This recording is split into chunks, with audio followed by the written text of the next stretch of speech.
ce moment de recueillement, je viens me présenter devant toi, l'âme dénudée, les mains ouvertes, avec le désir ardent d'être renouvelé en profondeur.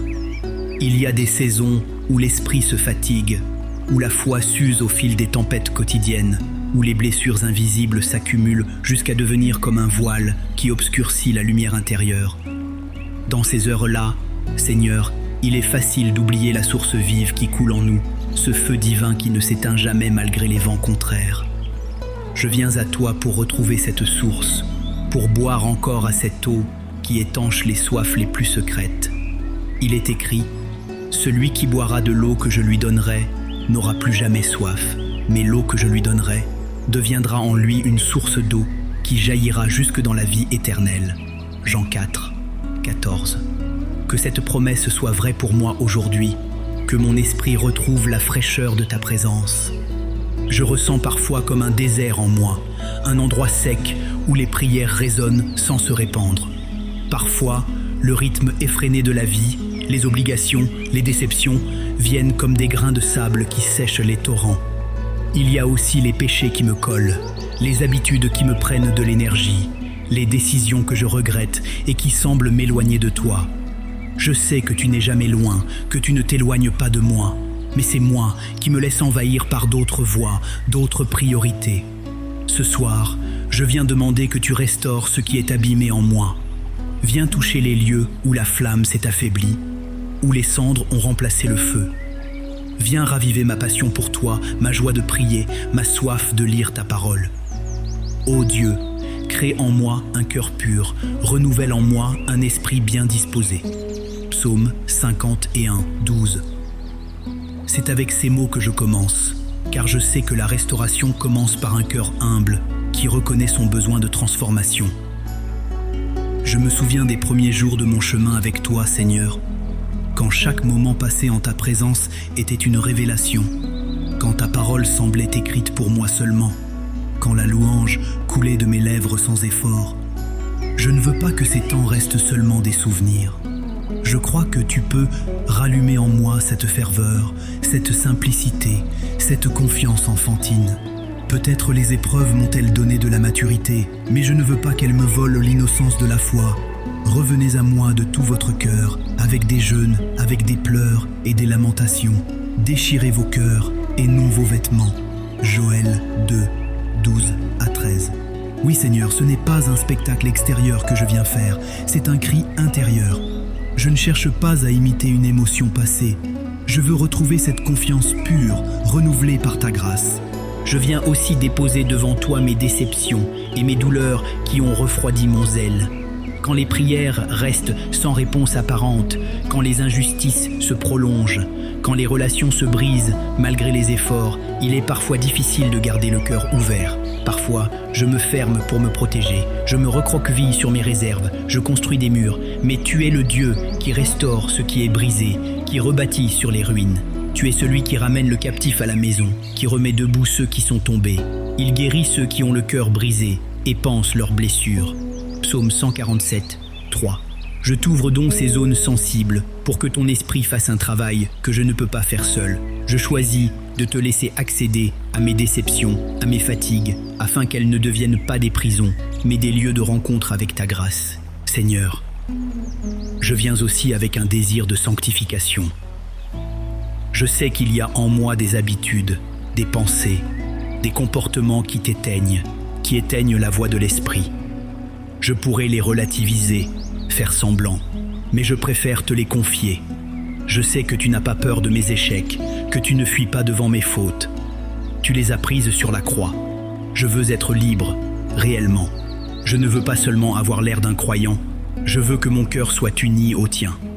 Je vous donnerai un cœur nouveau, et je mettrai en vous un esprit nouveau. J'ôterai de votre corps le cœur de pierre, et je vous donnerai un cœur de chair. Ézéchiel 36, 26. Quand je lis ces mots, je sens de l'espoir. Tu n'attends pas que je sois parfait. Tu veux me transformer. Je me rends à cette œuvre, même si elle me déstabilise, même si elle me demande de lâcher des choses qui me sécurisaient. Je crois que ta vie en moi est meilleure que tous les compromis que je pourrais garder. Je veux aussi m'agenouiller devant toi, Seigneur, et te louer pour ta patience envers moi. Tu n'es jamais lassé de me voir revenir. Tu es toujours prêt à recommencer, à reconstruire. Quand je m'éloigne, tu restes. Quand je t'oublie, tu t'en souviens. L'Éternel est miséricordieux et compatissant, lent à la colère et riche en bonté. Psaume 103, 8. Ces paroles me rassurent. La restauration n'est pas une faveur que je mérite, mais un don que tu as déjà prévu pour moi. Je n'ai pas besoin de me flageller pour l'obtenir, juste de m'ouvrir et de la recevoir. Enseigne-moi à ne plus être dur avec moi-même, quand toi, tu es si doux. Apprends-moi à accepter ta grâce sans détour, à ne pas me priver de la joie du pardon. Donne-moi le courage d'embrasser ta compassion et de me pardonner moi-même quand j'ai accepté ton pardon. Je pense aussi à la communauté des croyants. La restauration spirituelle n'est pas qu'une démarche individuelle, elle est aussi communautaire. Je veux prier pour mon Église, pour mon groupe de frères et sœurs, pour ceux qui peut-être traversent aussi des saisons de sécheresse, de découragement. Souvent, nous portons nos fatigues en silence, croyant que nous sommes seuls. Mais tu nous as créés pour nous soutenir, nous exhorter, nous relever. Portons les fardeaux les uns des autres et accomplissez ainsi la loi de Christ. Galates, Chaz, Doigt. Que cette prière ne se limite pas à ma vie, mais qu'elle devienne une intercession pour tous ceux qui cherchent un renouveau.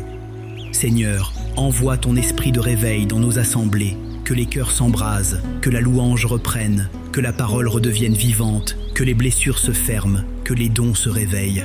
Nous avons besoin d'un souffle nouveau, d'une visitation fraîche. Enfin, Seigneur, je veux te remercier d'avance pour la restauration que tu opères en moi. Même si je ne vois pas tout de suite des changements spectaculaires, je sais que tu es à l'œuvre. Je veux croire que chaque prière, chaque larme, chaque parole de repentance est une pierre que tu utilises pour reconstruire. Je veux marcher dans la foi, non dans les sensations. Car nous marchons par la foi et non par la vue. 2 Corinthiens 5, verset 7. Que cette conviction devienne mon encre. Tu es fidèle, tu achèves ce que tu commences et tu ne m'abandonneras pas en cours de route. Même si j'ai besoin de temps, tu es patient. Même si la restauration est un processus, tu es constant. Que ma louange reflète cette vérité et que mon cœur demeure ouvert à ton œuvre. Amen. Je veux, Seigneur, grandir dans la confiance. Souvent, je regarde mes limites et j'ai peur. Je me dis que je ne suis pas assez fort, pas assez sage, pas assez spirituel pour avancer. Mais tu me rappelles que la restauration n'est pas basée sur mes capacités, mais sur ta puissance. Ce n'est ni par la puissance, ni par la force, mais par mon esprit, dit l'Éternel des armées. Zacharie 4, 6. Je ne veux plus m'appuyer sur mes propres efforts pour guérir mon cœur. Je veux m'appuyer sur toi, car toi seul connais la profondeur de mon être et la manière de le restaurer. Je renonce à vouloir me sauver moi-même. Je renonce à cette fierté qui m'a empêché de te laisser agir. Je choisis de croire que tu répares les brèches, même celles que je ne vois pas. Je te demande, Seigneur, de m'apprendre la persévérance. La restauration spirituelle n'est pas toujours instantanée. Elle peut être progressive, se vivre par étapes. Et parfois, dans le processus, on retombe, on se décourage. J'ai besoin de ta grâce pour continuer quand la route est longue, pour me relever quand je glisse.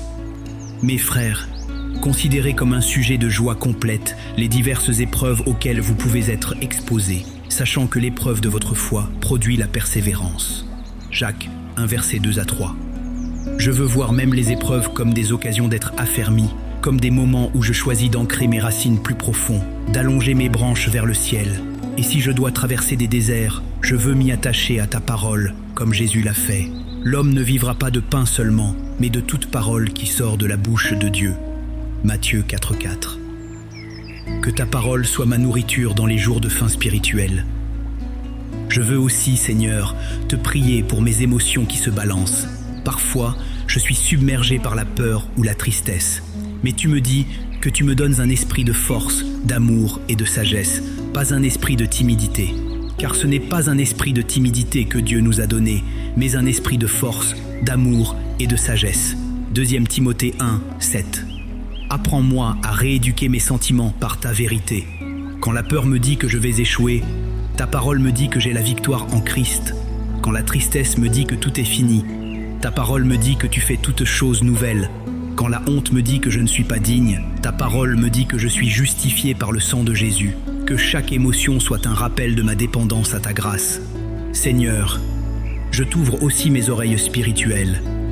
Il y a tant de voix qui parlent, les médias, les réseaux sociaux, les gens autour de moi, mes propres pensées. Il est facile de se perdre dans tout ce bruit. Je veux écouter ta voix parmi toutes les autres. Mes brebis entendent ma voix, je les connais et elles me suivent. Jean 10, 27. Apprends-moi à faire taire les bruits inutiles pour discerner ton murmure. Apprends-moi à reconnaître ta parole parmi les mensonges. Apprends-moi à obéir quand tu parles, même si c'est difficile, même si cela me fait sortir de ma zone de confort.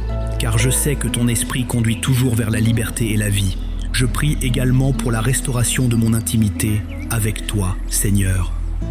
Je me souviens de moments où je pouvais rester des heures en ta présence, où ton amour me submergeait, où la louange coulait naturellement de mes lèvres. Je reconnais que j'ai parfois remplacé cela par des activités, des obligations, même des œuvres pour toi. Je sais que tu apprécies mon service, mais tu désires surtout mon cœur. Je t'ai cherché, mon âme te désire.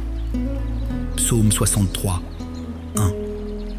Ravive en moi cette faim de te chercher simplement parce que je t'aime, et non pour ce que tu me donnes. Restaure la joie de ma communion avec toi, que je puisse te rencontrer dans le secret et t'adorer en esprit et en vérité. Mon Dieu, viens effacer aussi les mensonges que j'ai crus.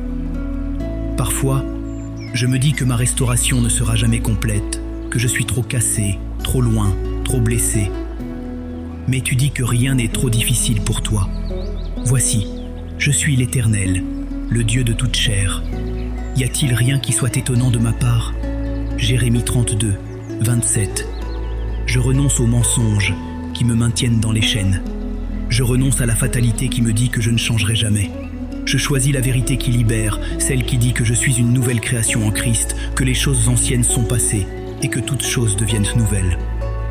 Si quelqu'un est en Christ, il est une nouvelle création. Les choses anciennes sont passées. Voici, toutes choses sont devenues nouvelles.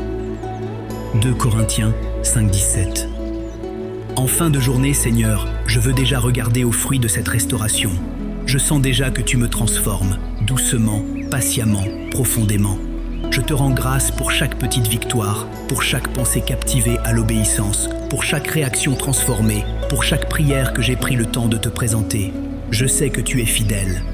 Dieu est fidèle, lui qui vous a appelé à la communion de son Fils, Jésus-Christ notre Seigneur. Première épître aux Corinthiens 1 verset 9. Je ne suis pas seul, je ne suis pas perdu. Je suis entre tes mains et je te laisse continuer le travail. Amen.